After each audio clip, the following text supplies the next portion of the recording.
Hey, everybody, welcome back to the Dinks and Disney podcast, YouTube channel, wherever you're watching this from. Today, we're starting a new series, and we are actually going to do fitness and nutrition audits for Disney adults. So, we're going to break down how many calories you should be eating, how many grams of protein you should be eating, and then just overall how to reach your fitness goals. And more importantly, eat what you want when you go to Disney. That's the real goal, I think, for all of us.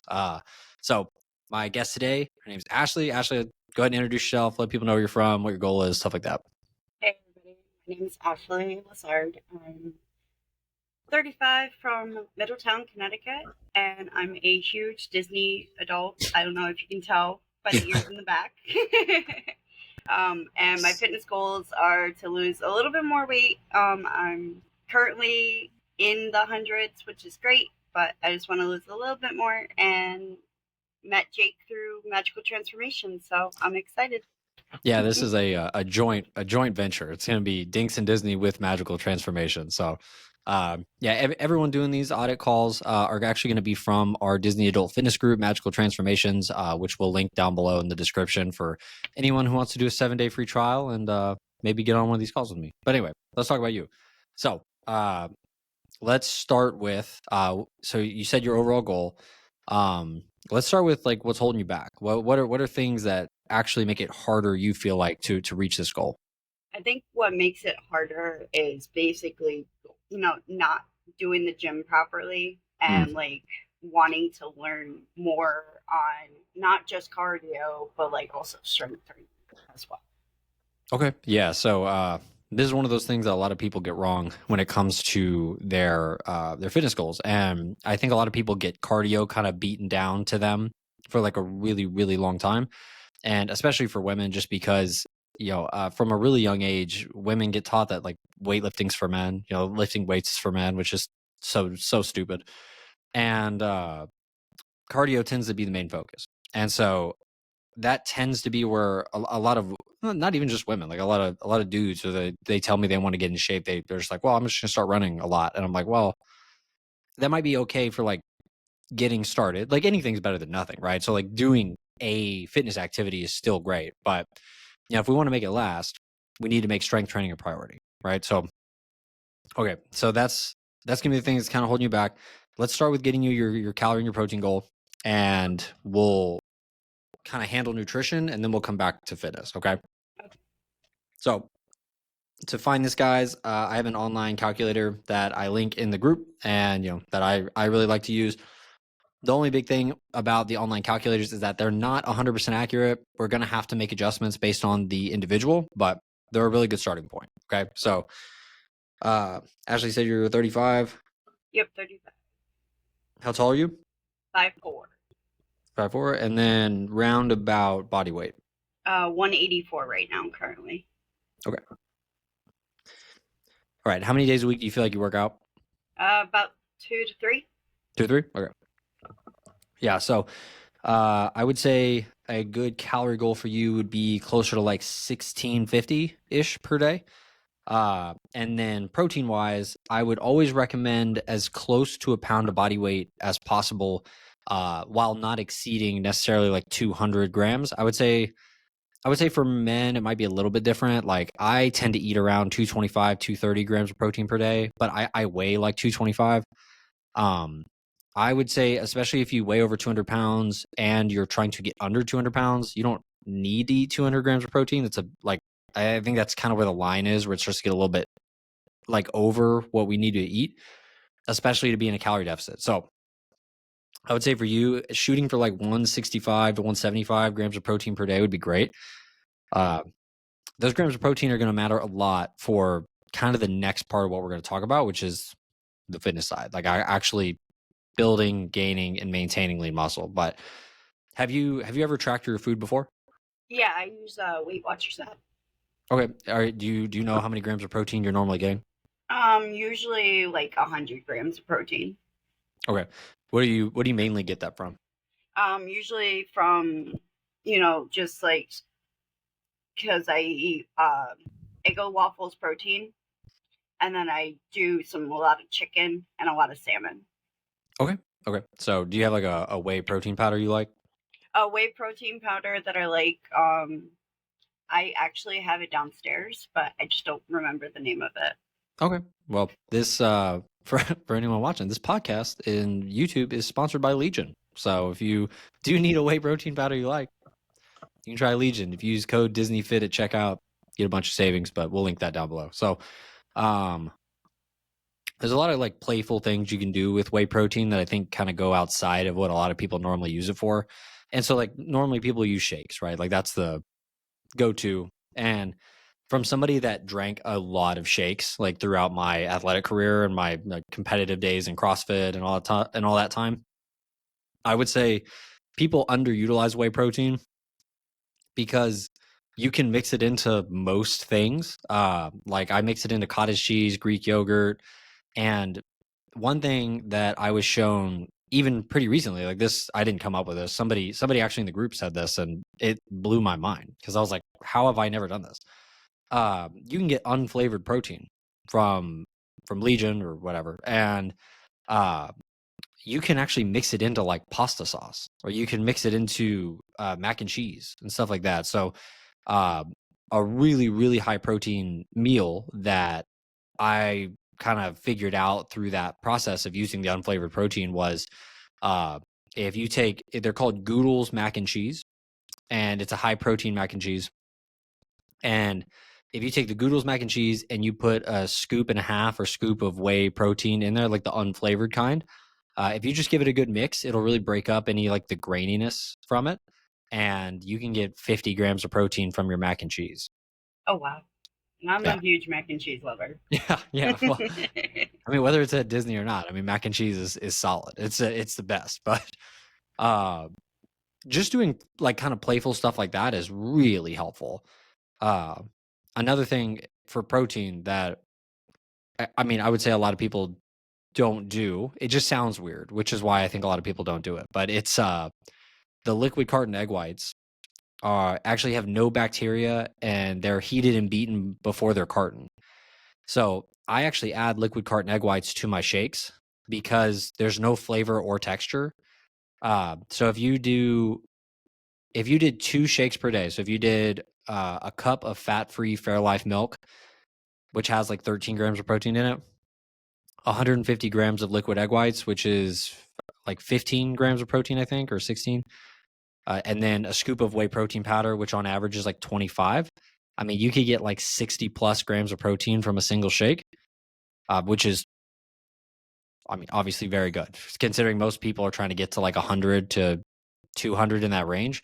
So 60 would be over half. And then for the people getting to 100 and then getting to 200, I mean, obviously that's whatever that is, like over a quarter of your daily protein from one shake. And if you did 2, it would be over 100. Is something like that something that would help you, or do you feel like you need to eat more like whole solid foods? Um, Definitely like protein shakes are like one of my like go-tos. I actually have like one right here. Um, that Oh, are right. Yeah, yeah. yeah, that are 32, and it's plant protein. So that's I think that's good. But like I could do more with the protein, I think. Do you prefer plant-based protein? Plant-based protein or any protein. I mean, Okay. So you don't have like a reason for the I don't have plant-based like in a particular? reason for plant-based. I was just trying something new. No, no, that's totally fine. This is by no means me scolding the plant-based protein.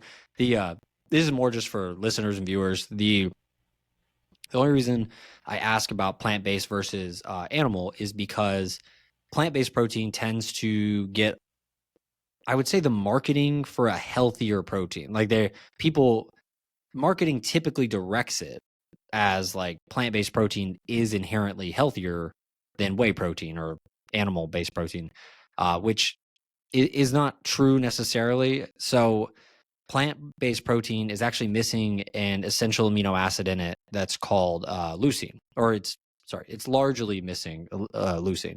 So there are a couple plant-based options that do have leucine in it, but the reason that matters is because leucine is actually what drives muscle protein synthesis. So when you don't intake leucine, but you're, like say you're drinking plant-based protein, it's actually not being like uptaked and utilized, uptake, whatever. It's not being utilized by your body the way it potentially could if you did have leucine and it was stimulating the muscle protein synthesis. So plant-based is generally harder to get enough of like the actual leucine in. It is doable though, depending on like the type of plant-based sort of diet you're going. If you're vegan, if you're like full-blown vegan, it's obviously very difficult. But if you're vegetarian, then things like egg whites and I know some vegetarians don't eat eggs, right? I mean, Yeah, some do, some don't. I don't know. But either way, eggs, milk products, dairy, all that stuff has leucine in it, which is great. But that's the only, I would say, like asterisk or caveat to plant-based protein. It just may not be, it just may not have everything in it that it needs to be in there for you to build muscle efficiently. If that's all you drank, like if you have a mix between plant animal based, it's probably fine. You're probably getting a good mix of both. And while animal is going to always be a bit more efficient, you'd be okay. But just that's just more for the viewers and the listeners and everything. But I know you in particular are not plant based. No, definitely animal based. I'm a carnivore. Me too. Okay. Nutrition wise though, is there any other aspects to it that you feel like makes it more challenging, holds you back from like again reaching that overall goal? Just trying to find, the great sources and everything. Like, I work in a grocery store, and that's kind of cool at the same time, and kind of like lame at the same time because you're trying to find like the best products. Okay. And so when you say looking like the things that you're looking for, are you talking about like nutrient dense foods, or do you mean like you have a sweet tooth and you need to find like sweeter options that will keep you on track? Like basically sweeter options to keep me on track. Okay. Well, yeah, I think that's most people, honestly. And that's Yeah. me too. Like that's 100% talking to me as well. And so one of the biggest things that unlocked this for me was realizing that there's this hierarchy of importance when we're trying to reach a fat loss goal in particular. And what I mean by that is kind of like the same thing I said with the plant versus animal based protein. Food kind of gets deemed bad for you or good for you or healthy or not healthy, when in reality it's more of a continuum. It's this sort of thing to be managed, like it's not that chocolate is bad for you, it's that how much chocolate is bad for you, right? And so for instance, yesterday I was going to take a video of this, but I was honestly so hungry I just forgot. And I had Panda Express for dinner, and I think most people would agree Panda Express is probably not quote good for you, and that's honestly understandable. And I'm like, I got orange chicken and chow mein and stuff. I'm not on here saying I got chicken breasts and brown rice and all that stuff, uh, which they do have good teriyaki chicken if you do want a low cal option from there. But my whole point for bringing this up is I was in a pretty good calorie deficit all week, and that was even through Friday and Saturday. But yesterday I wasn't really feeling cooking, and I did want to indulge a little bit as well. But because I had been in the calorie deficit for those days, I did look up the nutrition facts on the orange chicken and the chow mein and all that stuff. So I knew I could go over by 300-400 calories and still be in a pretty good deficit for the week, because I'm also cutting and not necessarily losing weight, but just more like leaning out and trying to lose body fat. And I stayed on track. And so my whole point for this spiel is it's more about knowing how much is in the food that you want to eat more than it is that like you can't have certain things. So another good one too is like chocolate, for instance. Like I had a orange peel dark chocolate bar, and the whole bar was like 600 calories, right? So I probably couldn't eat the whole thing in one sitting as much as I would want to, but you could section it out over 4 days, and I think every 6 pieces was 150. So for the whole thing it was like 24 pieces or something like that. So I could section out that 150 calories and just enjoy my chocolate bar. It's not a no sugar, plant-based, no dairy, fat-free chocolate bar that tastes like dirt. You know what I mean? Like it was a real chocolate bar with orange peel in it and sugar and everything else. But I made sure that I had a consistent amount that was, 150 calories or whatever fits your particular calorie goals. And I enjoyed my chocolate bar. Hard stop. Like play. That's it. I just enjoyed the chocolate bar, made it fit in my calories. I still hit my protein goal for the day, and I really liked it, and I really enjoyed it. And so, do you have any foods, or do you have anything in particular that you want to make work, or that you had made work in the past, and you feel like would help somebody listen to this? I definitely, like you said earlier about the mac and cheese, like, I'm a huge mac and cheese lover, and, and I just like to make something that's protein based and, not just Yep. boxed, mac and cheese.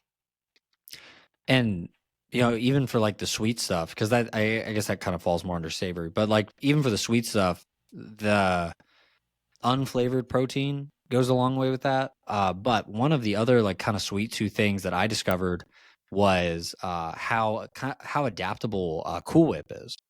So What like an cool. entire like huge container of Cool Whip is like 400 calories or 450 calories. So even like the big tub of Cool Whip is still less than like what a pint of ice cream is. But I made ice cream Mickey bars at home, which for any Disney adult, they they love Mickey bars. Uh, but I they were I'm on my cruise. yeah, exactly. But they were Cool Whip based, and they had some Vanilla Legion protein powder in there because I mean not all vanilla protein's good in baking, by the way, but this one in particular was. And if you have one, that's great.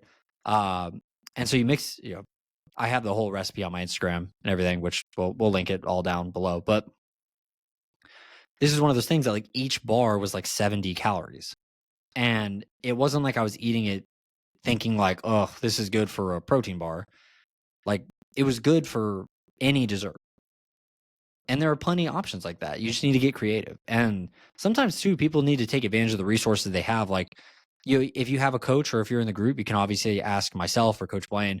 But if you're not and you are listening to this in another avenue or something, uh, you could always go on ChatGPT and ask it questions like about like, hey, like what's a good substitute for ice cream that I can use at home? That maybe I don't need a Ninja Creamy for, since those are like $200 or $250.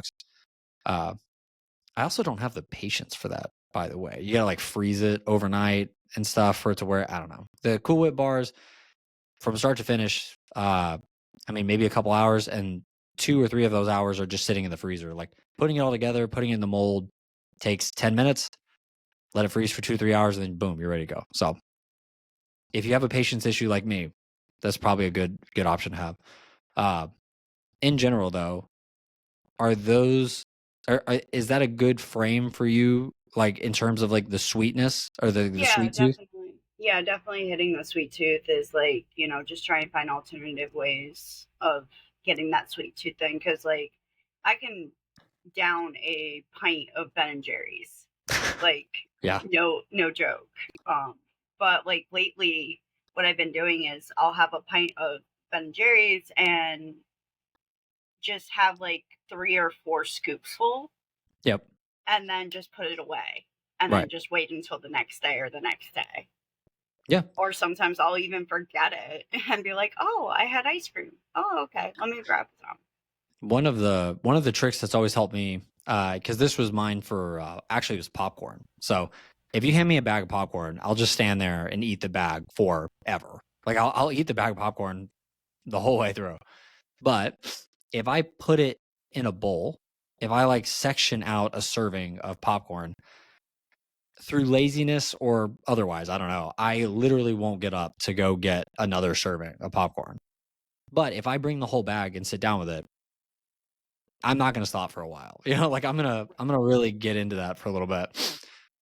So that's a really good thought process as well for the Ben and Jerry's that you were talking about. Yeah, if you have the willpower to section that out, eat the bowl, and then put it away, you can have Ben and Jerry's every day and still reach your fat loss goals.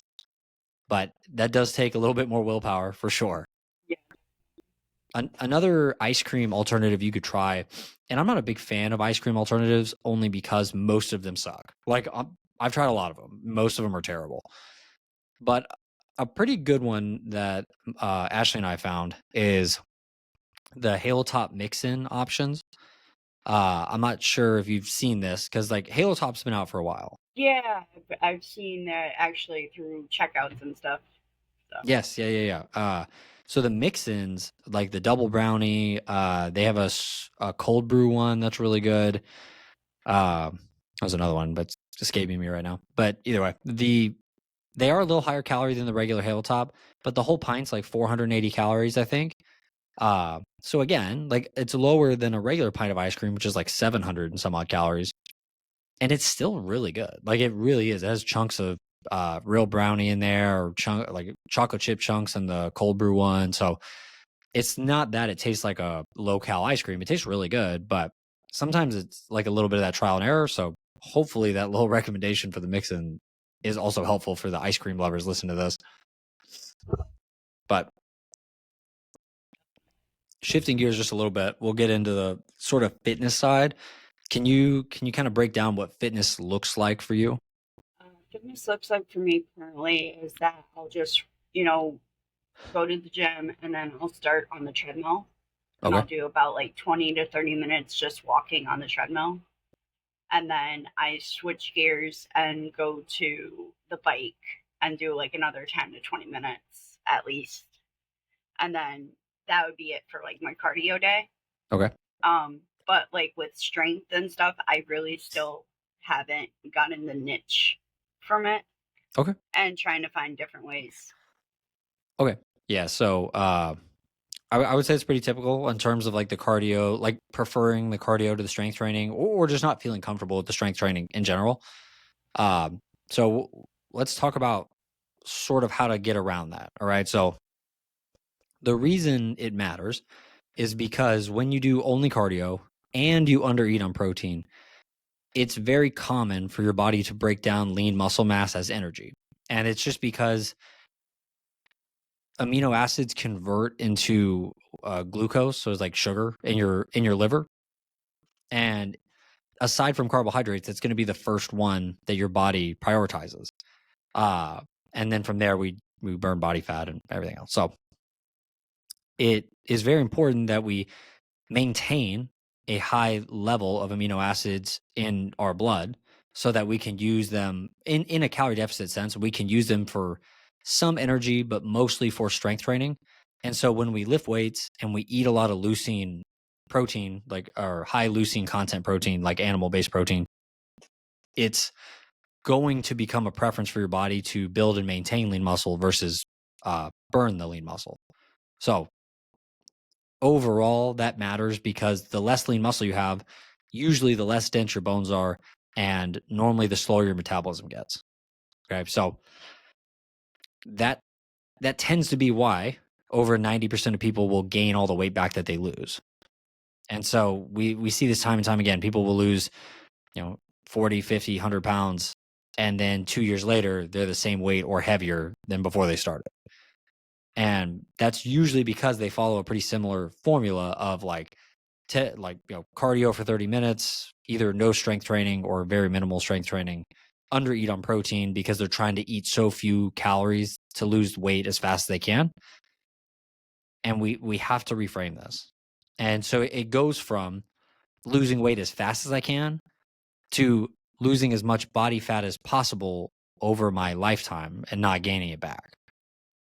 So when it comes to the strength training, like your cardio stuff, it seems fine. If you want to shorten up the time to like make room for strength training, a really easy thing you can do is start pushing cardio to a little bit higher interval intensities. So you could always do 10 sets of 30 seconds on, 30 seconds off on, let's say, cycling, like biking or something like that. And so for 30 seconds, you push pretty hard. And then for 30 seconds, you either go really slow or you can rest. I've had people in the past be like, that's super easy, like 30 seconds. Like you should be pushing hard enough that 30 seconds recovery is not going to feel like enough time. So it's this balance when you're doing these intervals. If you are trying to shorten up that cardio time, you need to push hard enough that 30 seconds is just barely enough rest for you to recover. But you can't push so hard that you can't recover at all in 30 seconds, right? So 100% effort on the bike, 30 seconds is not going to be enough time. But a casual sort of spin and 30 seconds of work is going to feel like nothing. Like you probably won't even really sweat that much. So there's a happy medium in there, but that's going to be individualized to the person. But you can really shorten up the amount of time you're doing cardio by doing 12 sets, 15 sets, whatever it is of, 30 on, 30 off, or a minute on, minute off, 90 seconds on, 45 seconds off. Like stuff similar to that will help get your heart rate really high. And then it will take time for it to come back down. So instead of having a heart rate of like 130 beats per minute for 30 minutes, it'll spike up to 150, 160, and then it'll take time to kind of stair step back down. And the average over a 30-minute period will probably still be 130 to 135 beats per minute, but you just did 15 minutes worth of cardio. So that's a way to kind of shorten up some of that gym session time. If you or anyone listening to this is like, I only have 30 minutes, like I don't even have time to add the strength training on. So we can do that for the cardio. We can shorten up that time. And then for the strength training side, I would start as minimal as possible. Like if you're starting from nothing, like no comfortability, not really any experience, as simple as humanly possible. So for a lot of people, that's cable machines. Like there's a diagram, there's one fixed range of motion.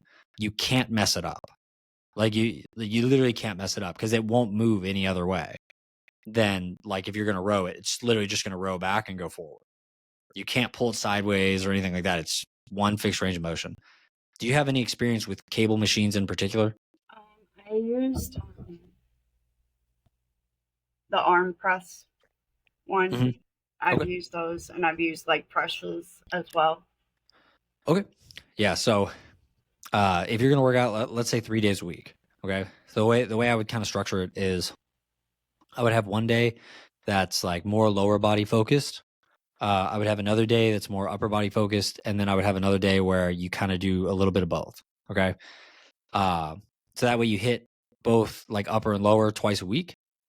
But again, you don't have to go to the gym more than you already are. So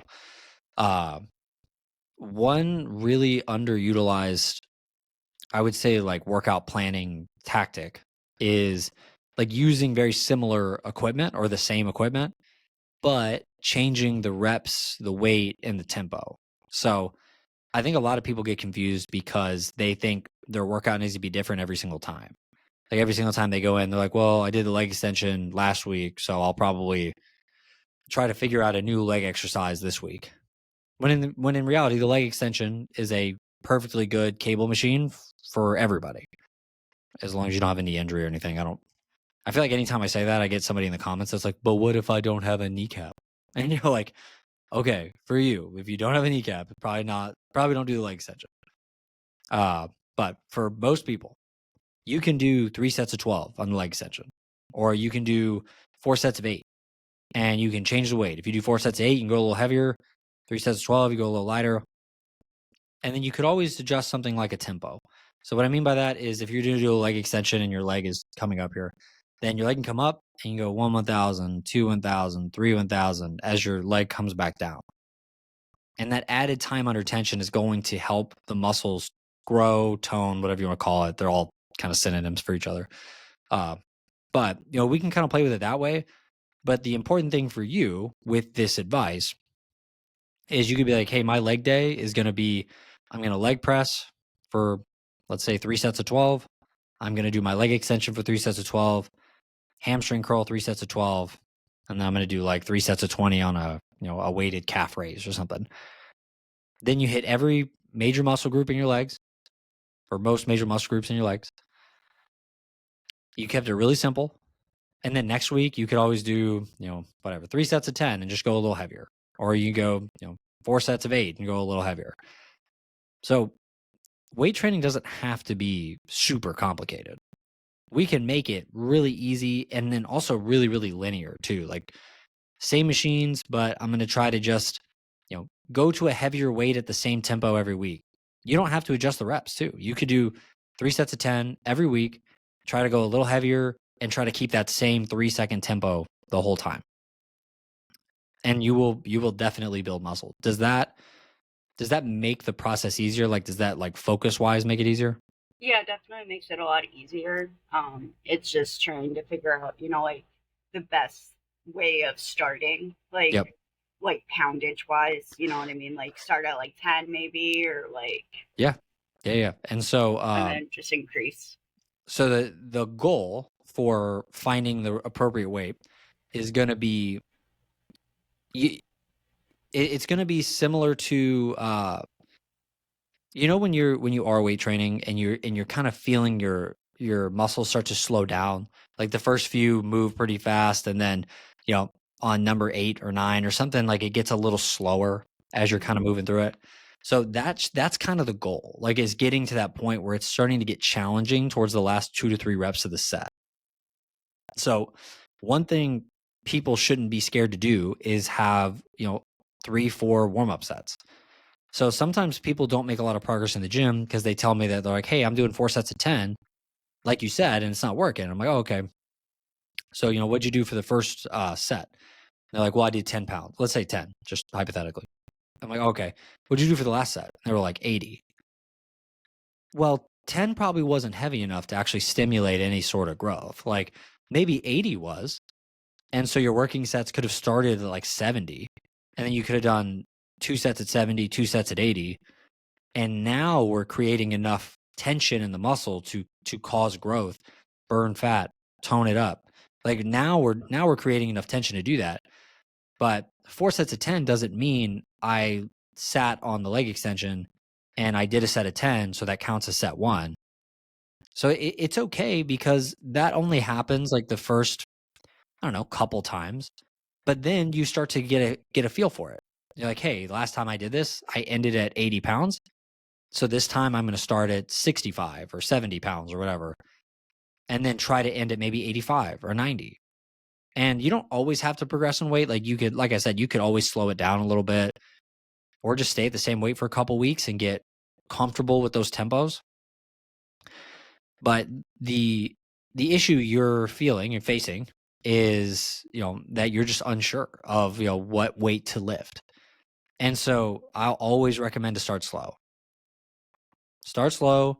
If you never get to the point where you got within those 2 to 3 reps of failure, uh, in a cable machine sense, I kind of want to throw this out there. Like, if you're inexperienced to lifting a barbell or free weights, I'm not telling you to go out and get within 2 to 3 reps of failure. Like, you need to work on technique for a long time. But if you're doing a cable machine, that's a fixed range of motion. It's a little bit easier to do, especially in your first time out.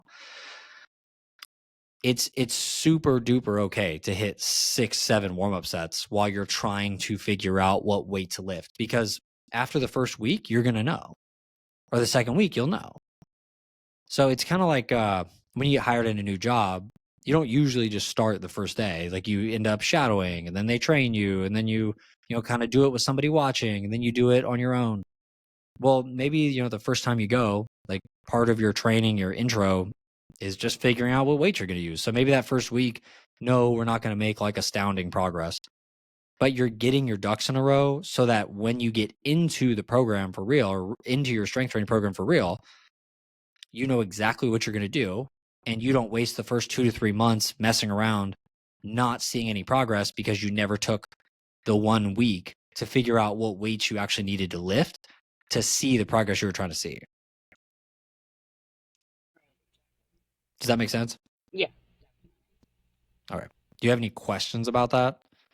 Uh, Not that I can think. Okay. Well, kind of the last thing, since we covered fitness, nutrition, what's one mindset roadblock for you when it comes to weight loss? Mindset roadblock is, for me, like one of them at least, is just not feeling like more confident in myself. Yep. Yeah. The hard part about losing weight for most people is that most of the time when you're on this journey, you've either never done it or it has never stayed off. So every time you do it, it kind of feels like this, like almost like this goal line that just always gets moved. Like you're always so close to the goal line and you never really get there. So it just never feels attainable. And so then you kind of start to have this like imposter syndrome. Like maybe it's just not for me. Like maybe losing weight is just, it's for other people. They're good at it. I'm just never going to reach that goal. And that's the really hard part about anything. I like to equate fitness to business a lot just because it's the two spaces I'm kind of in. But it's there's a reason that a lot of people whose parents are multimillionaires end up also being multimillionaires. And like sometimes it's like family money and stuff for sure. But it's because a lot of times they see like what people do as millionaires and what they do to get there. And from people who come from like middle class families, there's a reason most of them never become millionaires because they never saw it. Like they never actually had the belief in their body that they could get there because they never saw it. They had no example to model after. And so that's why weight loss is so hard, is because when you've never been there, you don't know what it takes to get there. So it just feels like this round and round circle that just never ends. And then that's where this kind of all comes in, is sticking to the process even when you're not sure it's going to work or when you think it's not going to work. Because the one thing that definitely won't work is starting over and starting again and again and again. And the other thing we know that won't work is doing that diet that you said worked for you last time. This is my favorite phrase. This diet worked for me last time, but we're having this conversation. So it did not work for you last time, right? Because if it worked for you last time, we wouldn't be having this conversation. You would just have reached the goal, stayed at the goal, and been just fine. So the whole reason I asked that question and the whole reason I gave these examples is to let you and everyone else know listening, that's normal. Like I think a lot of times we don't see the path in front of us because it's dark. And we see that as a sign that we should stop. Or we see that as a sign of like, maybe this isn't for me. Like maybe I can't do it. But what you're feeling is totally normal. What you're feeling is exactly what anyone feels when they accomplish anything ever. So it's actually a sign that you're on the right track, not a sign that you should stop. So I'm hoping that reframe can help you or anybody else, because I feel that every day, all the time, in many aspects of my life. So I've coached 1,000 people on losing body fat, and I coached myself through like losing 50 pounds. And there was times I was like, maybe I don't know what I'm doing. Maybe this doesn't work. But then, 4 or 5 months later, it just took longer than I wanted it to, which is exactly why I did it. But it's easy to lose sight of that in the moment. Does that reframe help like put into perspective, like, I guess, what you're doing? Right, definitely. Like it puts like that light at the end of the tunnel kind of deal. It definitely puts that in perspective. Good. You have any other comments, concerns, anything you want to say about Disney or weight loss?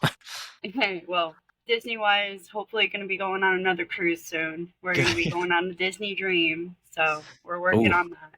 Yeah, we're gonna go on the Wish in January. So this is gonna be our first cruise. I know you've been on a lot of them. Yeah, only one so far.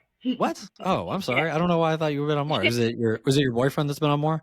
No, it's just me and my boyfriend. It's our first time cruise, and now we're gonna be cruise people now. So, well, hopefully after this and more time in the group, you can feel confident and eat whatever you want and still reach those goals.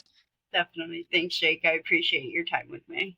Absolutely, Ashley. And for any of you guys listening, if you want to be the person doing or getting audited, I gotta come up with a better term. That's a terrible term, but if you want to be the person getting coached or whatever, we'll link the Magical Transformations group below. We're doing an annual plan upgrade right now that comes with a month of semi-private personal training with one of our coaches, and it averages out to like $16 a month, so it's pretty affordable. And we just appreciate you a lot, Ashley, and everybody who listened to this, and we'll keep doing this. Thank you, guys. Bye-bye.